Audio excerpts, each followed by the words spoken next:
성철 큰 스님은요, 아시는 분들은 다 아실 겁니다. 경남 산청에서 태어나셨어요. 그런데 큰 스님께서는 이렇게 우리가 볼 때 굉장히 덩치도 크고 키도 크고 굉장히 우람하신데 사실은 어려서부터는 굉장히 몸이 약했던 모양이에요. 그래서 요양차, 절에, 그러니까 대원사에 많이 다니셨다고 합니다. 그렇게 대원사에 이렇게 드나들면서 너무 불교에 심취하다 보니까 집안에서 너무 염려가 된 거예요. 혹시 출가할까 싶어서. 그래서 일찍 결혼을 시켜버립니다. 그러니까 20세를 전후한 시기에 본격적으로 불교에 관심을 많이 갖고 불교 관련 서적들도 많이 탐독을 했다고 하셨는데 20살에 일찍 결혼을 하시긴 하셨습니다. 부모님께서 이렇게 보낸 거죠.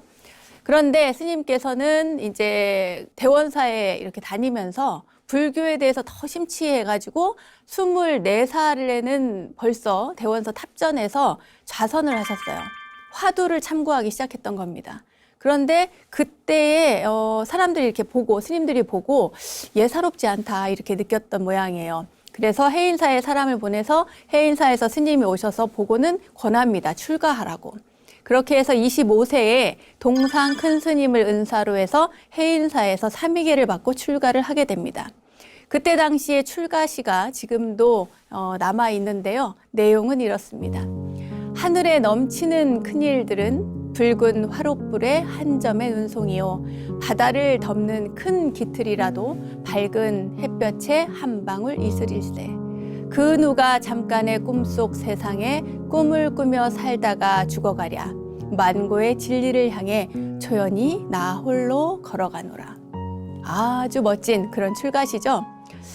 아우, 나도 출가시 하나쯤 남겨놓을 걸 그랬어요. 네. 아무튼, 그렇게 해서 큰 스님 출가를 하시고, 26세에 범어사 금강계단에서 비구계를 받으셨습니다. 출가 이래로 스님은 범어사, 통도사, 내원사, 해인사, 저기 금강산 마하영까지 두루 거치면서 참선수행만 아주 열심히 하셨대요. 그런데 그 사이에 어머니께서 이렇게 자주 오셨나 봐요. 찾아오셨나 봐요. 철마다 옷가지도 챙겨가고 음식도 마련해서 찾아가고 그랬는데 스님이 안 만나 주신 걸로 아주 유명합니다. 그래도 이제 스님께서 그 어머니를 업고 금강산을 요람한 이야기는 또 아주 유명하죠. 29세 때입니다. 금강산 마하연에서 이제 안거를 난 이후에 동화사로 가서 정진 중에 그때 금당선언에서 오도송을 읊었다고 합니다. 오도송이 뭡니까, 여러분? 깨달을 오자, 길 도자. 말하자면 깨달음을 얻었을 때 그 자연스럽게 나오는 그런 깨달음의 노래, 그것이 바로 오도송입니다. 그때 스님께서 오도송을 뭐라고 읊으셨냐면 황하수 곤륜산 정상으로 거꾸로 흐르니, 그러니까 황하강이에요. 황하강. 그 물이 곤륜산 정상으로 거꾸로 흐른다는 거예요. 황하수 곤륜산 정상으로 거꾸로 흐르니 해와 달은 빛을 잃고 땅은 꺼지는도다. 문득 한번 웃고 머리를 돌려서니 청산은 그대로 흰 구름 속에 섰네. 네, 아주 멋진 그런 오도성이죠. 깨달음을 얻은 이후에 장자불화를 스님께서는 시작을 합니다. 보통은 장자불화를 해서 깨달았다 이제 이렇게 되는데 스님은 워낙 정진을 열심히 하셔가지고요. 그리고 깨달음을 얻고 깨달음 이후에 그것을 지키기 위해서 장자불화를 계속 하십니다. 그리고 은혜사 운부함에서는 동안거를 나면서부터 단식 정진을 하셨다고 해요. 장자불화도 하고 단식도 하고 그렇게 정진을 하셨는데 어떡하죠, 저는? 아무튼 이렇게 소개를 해드리면서도 가슴이 철렁철렁합니다. 30살이 되었을 때 이후에 큰 스님께서는 깨달음을 점검받기 위해서, 그러니까 내가 제대로 깨달았는가, 그 이후에 장자불화도 하고 단식 정진도 하면서 스스로 점검을 한 다음에 그 다음에 이제는 다른 큰 스님들을 찾아다닙니다. 전국의 곳곳을 찾아다니면서 점검을 받죠. 저기 전라도 송광사 삼일암에서는 효봉 큰 스님을 뵙고요. 저기 수덕사에서는 망공 큰 스님을 뵙죠. 그리고 정예사에서는 청담 큰 스님을 만납니다. 이렇게 여러 선원을 다니면서 스님은 계속해서 정진을 열심히 하십니다. 그러다가 1947년 가을에 그 유명한 봉암사 결사를 시작을 하게 되는데요. 이 봉암사 결사는 대한불교 조계종이 이렇게 흘러내려온 긴 역사 가운데 굉장히 획기적인 그런 사건 중에 하나입니다.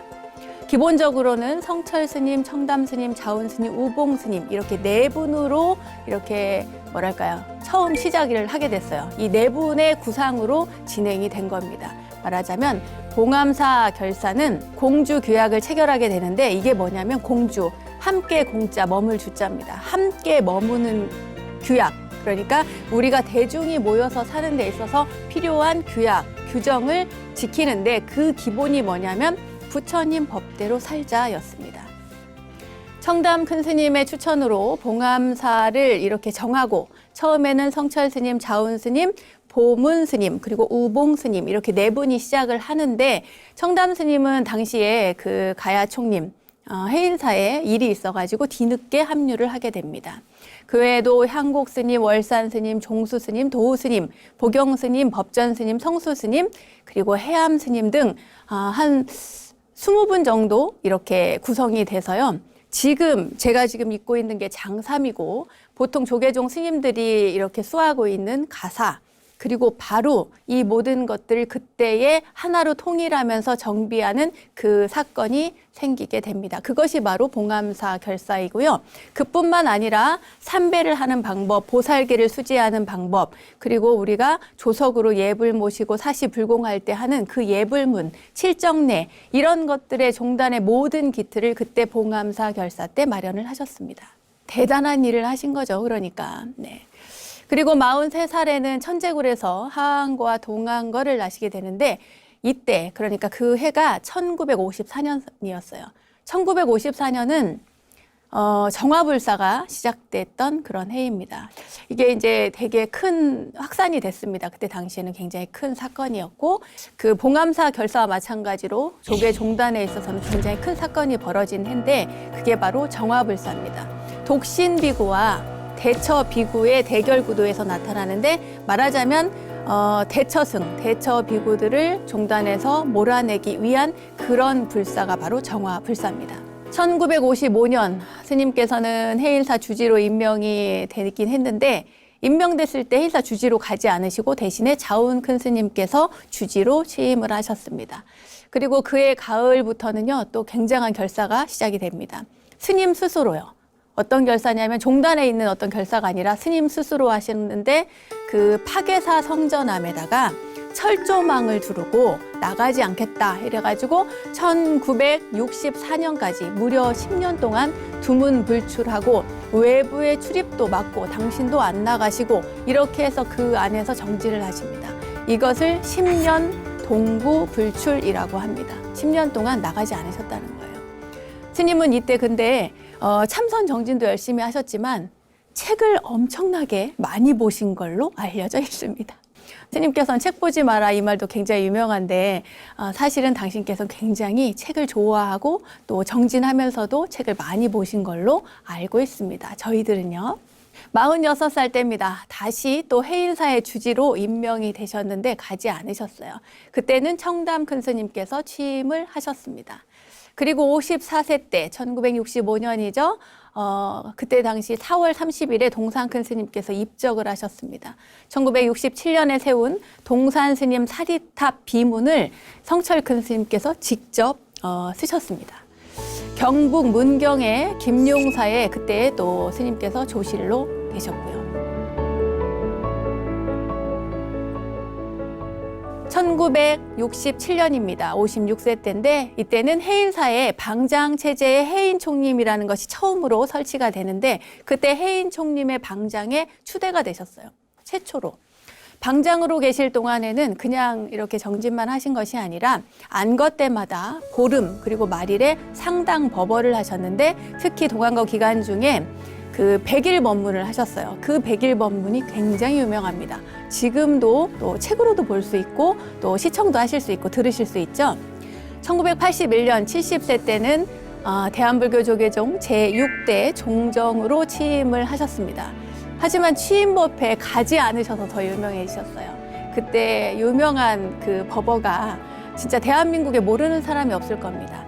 산은 산이요, 물은 물이로다라고 하는 법어가 굉장히 유명해졌습니다. 그때 당시 종정수락 법어를 제가 말씀을 드릴게요. 스님께서 뭐라 하셨냐면 원각이 보조하니, 그 말은 뭐냐면은 원각이라는 건 깨달음이거든요. 보조, 널리 비춘다는 말입니다. 원각이 보조하니 적과 멸, 정멸이 둘이 아니라 보이는 만물은 관음이요, 또 들리는 소리는 묘음이라, 미묘한 소리라는 거예요. 보고 듣는 이 밖에 진리가 따로 없으니 시외 대중은 알겠는가, 산은 산이요 물은 물이로다. 이래서 이제 사람들이 앞에는 뭐 다 어려운 말이니까 기억을 못하고 산은 산이요 물은 물이로다만 알고 있는데, 사실 이 산은 산이요 물은 물이로다 이 말은 산시산 수시수라는 단어로 해서 송나라 때 이미 그 선사께서 말씀을 하셨고, 또 고려시대 때도 또 이제 그것을 인용한 그런 선사의 언어가 있습니다. 법어가 있어요. 그리고 성철 큰 스님께서 이 말씀을 하시는 바람에 진짜 모든 사람이 알 정도로 유명해졌던 겁니다. 75세 때, 그러니까 1986년 4월 7일에는 종단이 이제 안정이 됐으니까 나 이제 종정을 그만하겠다, 이렇게 해서 사퇴서를 스스로 제출을 하셨습니다. 그런데 뭐 대중이 안 됩니다 스님, 이렇게 하셨겠죠. 그래가지고 큰 스님께서 1991년 80세가 되었을 때 종정의 임기가 만료가 됩니다. 그런데 1월에 종정 임기가 만료가 되는데 종단 분열로 인해서 다시 종정을 추대하지 못하고 있었어요. 그러다가 8월 22일에 안 되겠다, 그 조계종 원로에 의해서 제7대 종정으로 다시 한번 스님을 추대를 합니다. 하지만 그 임기를 스님께서 채우지 못하시고 입적을 하시게 되죠. 입적을 하시면 뭐가 남습니까? 바로 열반송이 남죠. 큰 스님께서 남기신 열반송을 소개를 해드리겠습니다. 일생 동안 남녀의 무리를 속여서 하늘 넘치는 죄업은 수미산을 지나친다. 산채로 무간지옥에 떨어져서 그 한이 만갈래나 되는데 둥근 한 수레바퀴 붉음을 내뿜으며 푸른 산에 걸렸도다. 이렇게 말씀을 하셨어요. 이 말씀 때문에 우리 불교가 아닌 다른 종교에서는 이걸 가지고 엄청 시비도 많이 하고 이거에 대한 해석을 못 해가지고 여기저기서 의견이 분분했는데요. 스님의 소견내 많이 이런 이야기도 했습니다. 그렇게 해석하는 것은 스스로 구업을 짓는 거니까요. 그런 이야기에 귀 기울일 필요도 없고 또 생각도 하지 마시고 있는 그대로 이것이 무슨 뜻인가, 이것을 화두 삼아서 정진하는 것도 좋을 것 같습니다. 11월 10일 드디어 스님의 연결식 그리고 답의식이 있었던 날이죠. 저도 기억이 납니다. 저희 은사 스님, 노 스님 막 눈물을 흘리시고 그때 막 TV를 보면서 오셨던 보살님들도 막 눈물 흘리시고 막 이랬던 기억이 나거든요. 직접 가시는 분들도 엄청 많았고, 대한민국 역사상 이렇게 큰 스님이 돌아가셨다고 해서 전 국민이 슬퍼한 일도 없었을 것 같습니다. 그 정도로 큰 스님의 입적은 많은 사람들에게 충격이었고, 또 우리가 정진을 더 열심히 잘해야겠다 이런 생각을 하게 만들었죠. 큰 스님이 돌아가신 이후에, 입적하신 이후에 그 사리를 수습해 보니까 100여 과에 이르는 사리가 나왔습니다.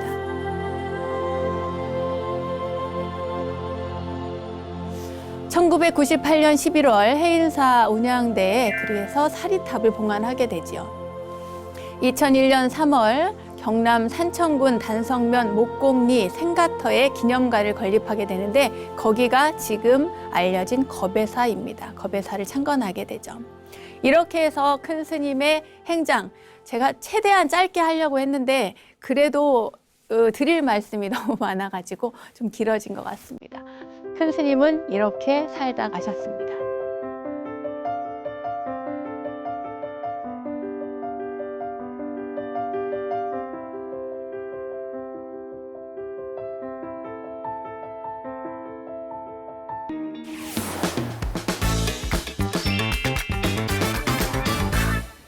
자, 이제부터는 성철 큰 스님의 얽힌 일화들에 대해서 소개를 해드리도록 하겠습니다. 성철 큰 스님 하면 제일 먼저 떠오르는 단어가 뭡니까, 여러분? 뭘까요? 네. 해보신 분들은 이 단어를 제일 먼저 떠올리실 겁니다. 삼천배, 삼천배. 예, 삼천배 스님을 만나려면 삼천배를 해야 되니까요. 눈이 소복하게 쌓인 어느 날 해인사 백년암에 한 40여 명 정도의 신도님들이 찾아왔습니다. 그 신도님들이 큰 스님을 친견하려면 삼천배를 해야 한다고 하는데 아이고 어떻게 다 하지? 이렇게 이제 걱정을 했죠. 큰 스님을 친견하기 전에 신도님들은 삼천배를 할 걱정의 울상이었습니다. 하지만 어쩔 수 없죠. 겨울이니까 얼음장 같은 그 법당 마루에 장장 9시간에 걸쳐서 삼천배를 끝내고 드디어 큰 스님의 친견만을 남겨두고 있었을 때였습니다. 그런데 갑자기 큰 스님께서 시자야, 저기 종이 하나 가져온나? 이렇게 말씀을 하시는 거예요. 삼천배를 하고 큰 스님을 뵈러 갔는데 종이를 주는 거예요. 아무 말씀 안 하시고. 근데 종이를 보니까 종이에 원이 하나 그려져 있었습니다. 신도들은 큰 스님의 법문을 기대했는데 아니 무슨 법문 안 해주시고 종이 쪽지 한 장 주니까 너무 실망이 컸던 거죠. 그때 한 신도가 입을 열었어요. 스님, 큰 스님, 저희들은 큰 스님 법문 듣기 위해서 9시간 동안이나 절을 했는데 아우 스님 이렇게 얘기를 하면서 쭈뼛쭈뼛 말을 하니까 큰 스님께서 자기 기도는 자기가 하는 거야. 이 엄동설안에 삼천배를 했으니 각자에게 큰 기도가 된 셈이지. 이렇게 얘기를 하시는 거예요. 그러더니 이어서 뭐라고 하시냐면 내가 하는 법문은 그 기도에 비하면 사족에 지나지 않아. 사족. 이렇게 얘기를 하신 거예요. 큰 스님의 말씀을 듣고 신도들은 그때서야 하고 큰 스님의 말씀에 깨달음을 얻고 발걸음을 돌릴 수 있었습니다. 큰 스님께서는 삼천배를 하지 않고는 절대 친견을 허락하지 않으신 걸로 아주 유명하죠. 우리가 직접 드리는 기도, 그것 자체가 바로 법문이고 수행이기 때문입니다.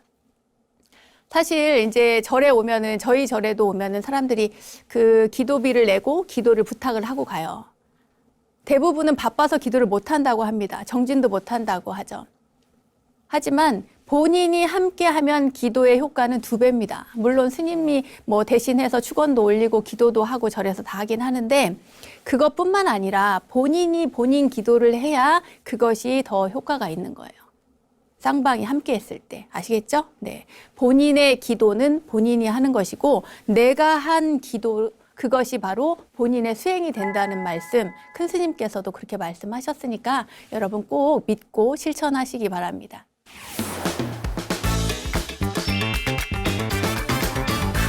다음 일화 소개해 드릴게요. 어느 나이 지긋하신 한 보살님께서요, 소원이 있는데 그 소원이 뭐냐면 큰 스님을 꼭 한번 찾아뵙는 거였어요.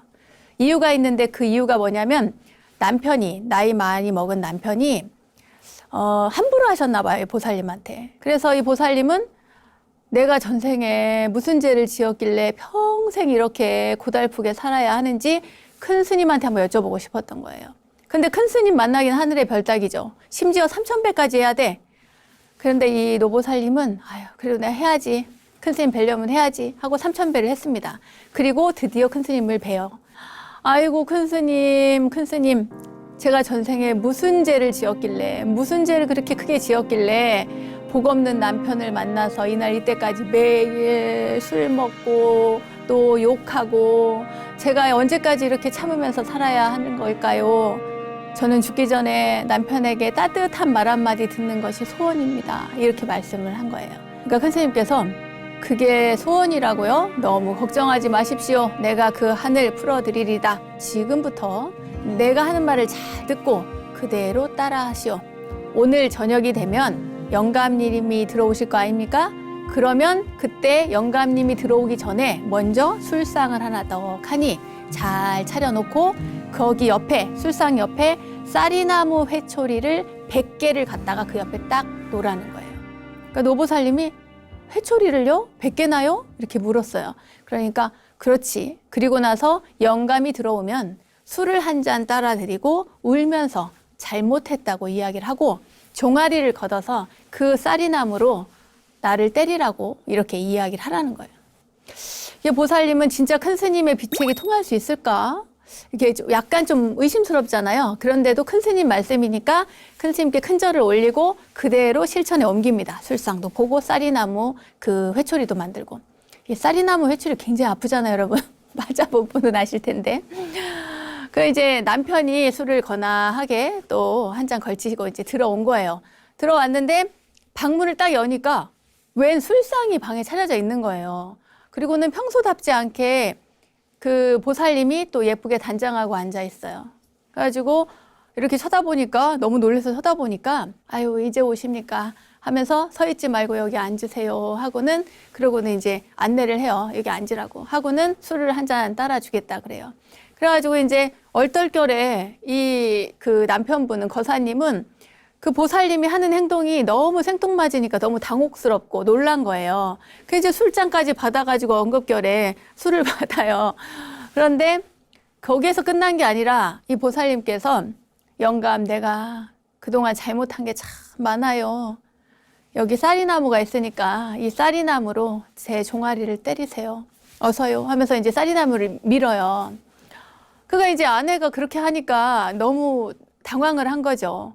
그 이제 순간 너무 당황하고 계속 쌀이나무로 자기를 때리라고 그러고 내가 잘못했다고 막 이러니까 그제서야 이 남편이 자기 잘못을 뉘우치게 됩니다. 그러면서 아내에게 내가 잘못했어. 내가 잘못했으니까 그 쌀이나무로 나를 때리시오. 내 종아리를 때리시오. 그래요.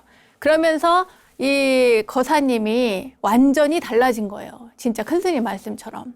이 일이 있은 후에 이제 그 두 분이 너무 사이좋게 서로 사랑하면서 그렇게 살게 되는데 나중에 노보살님이 큰 스님께 편지를 썼습니다. 그러면서 큰 스님 이 은혜는 죽어서라도 잊지 않겠습니다. 이렇게 편지를 보냈대요. 여러분 얼음이라는 거는 뭘로 녹일 수 있습니까? 얼음은 차가운 바람으로 녹일 수가 없어요. 어디까지나 따뜻한 물, 따뜻한 바람, 따뜻한 기운으로 녹일 수가 있습니다. 이 얼었던 부부의 마음을 녹이는 것도 서로를 향한 따뜻한 반성과 감사의 마음, 그게 바로 서로의 그 냉랭한 마음을 녹여주었던 겁니다. 그리고 큰 스님께서 그것을 깨닫게 해주셨던 거죠.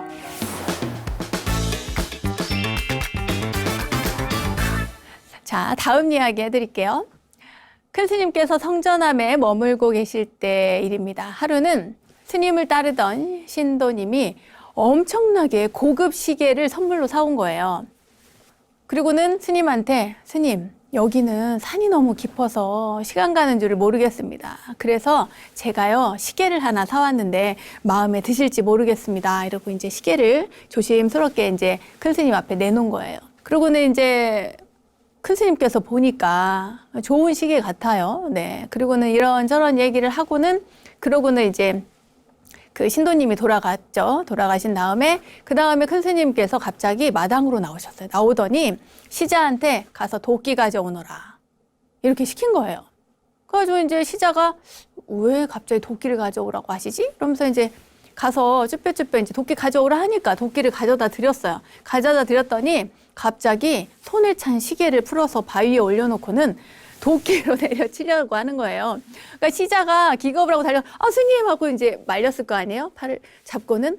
아니, 그 비싼 시계를 왜 부수려고 합니까? 이러면서 말렸어요. 그러니까 현스님께서 원래 수행이라는 게, 참선이라는 게 시간 가는 줄 모르고 해야 하거늘 수행하는 중놈이 시간 볼 때가 어딨냐? 이러면서 이 시계가 왜 필요하냐는 거예요. 그리고는 어떻게 됐겠어요?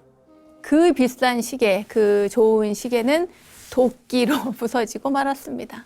아무튼 그 정도로 그 참선 수행을 철저하게 하는 것에 스님은 온전히 마음을 기울이고 있었던 거죠.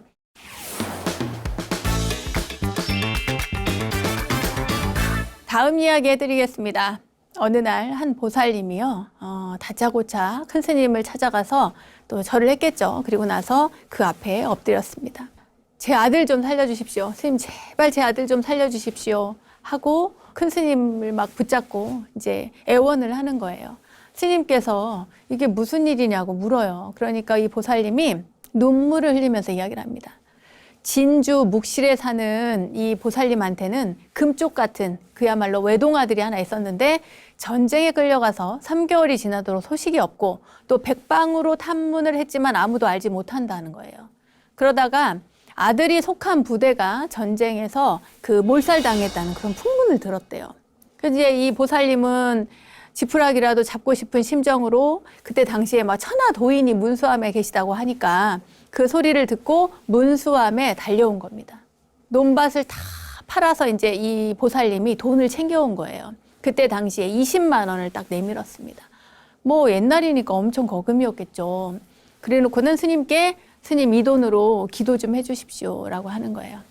그 보통은 이제 이런 상황이면은 아이고 그러냐고 알겠다고 하고 이제 기도를 해준다 할 텐데 큰 스님께서 뭐라 하냐면 당신 아들이 20만 원짜리란 말이요 이렇게 얘기를 합니다. 보살님은 뭐 달리 방법이 없으니까요. 제발 제 아들을 살려주십시오 하고 막 엎드려서 네 통곡을 하면서 얘기를 하는 거예요. 그러니까 이제 큰 스님께서 그럼 내가 시키는 대로 어떤 일이라도 하겠소? 그래요. 이제 그러니까 보살님이 알겠다고 하겠다고 시키는 거 다 하겠다고 그래요. 그러니까 이 돈을 가지고 그러니까 20만 원이죠. 그 돈을 가지고 저 산 아래에 가서 굶주리는 사람들에게 골고루 나눠주시오. 그리고 집으로 돌아가서 쌀 몇 대를 사서 9번을 찍고 손질을 해서 그거를 절로 가져오는데 절대로 땅바닥에 놓지 말고 가져와서 부처님께 올리시오. 그러는 거예요. 지금도 절에 오실 때 노보살님들 뭐 들고 올 때 절대로 바닥에 놓지 않죠. 버스 바닥에도 놓지 않습니다. 전철 바닥에도 놓지 않고 길에서도 놓지 않고 어디 이렇게 계단 위에 올라갈 때도 지하철역에서 올라올 때도 그때도 그 설령 쉬더라도 그 부처님께 올릴 것을 땅바닥에 내려놓지 않습니다. 이게 그 습관인 거죠. 아무튼 며칠 후에 다시 이 보살님이 산에 왔습니다. 아들 살릴 마음을 이제 앞세우고 허겁지겁 달려와서 이제 그 공양미 그 보따리를 들고는 이제 왔죠. 그런데 막 낑낑거리면서 이제 그 스님 계신 절까지 이렇게 오니까 그 절에서 일하시던 그 거사님이 노 거사님께서 너무 안 돼 보이는 거예요. 그래가지고 막 가가지고 그 보따리를 받아주려고 합니다. 그러니까 그 풍경을 보고 그 광경을 보고 큰 스님께서 갑자기 막 막대기로 막 던지면서 야단을 치는 거예요. 고함을 막 치는 거예요. 어디 남의 기도를 망치려고 드냐고. 건들지 말라고 하는 거예요. 그래서 그 보따리를 그 쌀을 공양미를 보살님이 직접 갖다가 부처님 앞에 탁자 앞에 공손히 갖다 놓고 그리고 절을 합니다. 절을 하고 청소를 깨끗이 해요. 법당이고 절마당이고 막 다 쓸고 닦고 본인도 뭐 목욕제기 하고 그리고 나서 큰 스님을 뵙죠. 그러니까 큰 스님께서 내 말 잘 들으라 그래요. 당신 아들은 나 같은 중이 살리는 게 아니오. 당신이 직접 당신 아들을 살려야 하니까 가져온 쌀로 공양미를 지어서 부처님께 올리고 3,000배를 하시오 그래요. 그러고 나서 이제 또 3,000배를 또 시작을 하는 겁니다. 이 보살님이 얼마나 힘들겠어요. 자식 걱정에 몸이 망가질 대로 망가졌는데. 그래가지고 이제 그래도 큰 스님이 시키니까 내 자식 내가 살리라는데 어떻게 해요? 그러니까 열심히 진짜 무릎이 나가도록 절을 합니다. 그리고는 한 새벽 3시쯤 됐는데 큰 스님 방 앞에 와요. 큰 스님 하고 부릅니다. 그래가지고 이제 큰 스님이 무슨 일인가 봤더니 땅바닥에 다리를 뻗고 보살이 앉아 있는 거예요. 앉아 있어요. 스님 제가요 2,000배까지는 하겠는데 더는 못하겠습니다. 제가 죽으면 죽었지 못하겠습니다. 그래요. 그러니까 큰 스님께서 그래? 그러면 그 아들은 살지 못하겠네. 너무 가슴이 철렁하죠. 제가 말씀을 이렇게 드리는데도 제 가슴이 철렁합니다. 그러시면서 하는 말씀이 만약에 산길을 가다가 호랑이를 만났는데 호랑이 뒤에 잃어버린 그 보살 아들이 있어. 호랑이가 보살에게 네 다리를 주겠냐 아니면 네 아들을 주겠냐 이러면은 보살은 어떻게 할 것인가 이렇게 묻습니다. 그때 보살님이 제 다리를 내놔야겠죠. 알겠습니다. 그럼 계속 절을 하겠습니다. 그래요.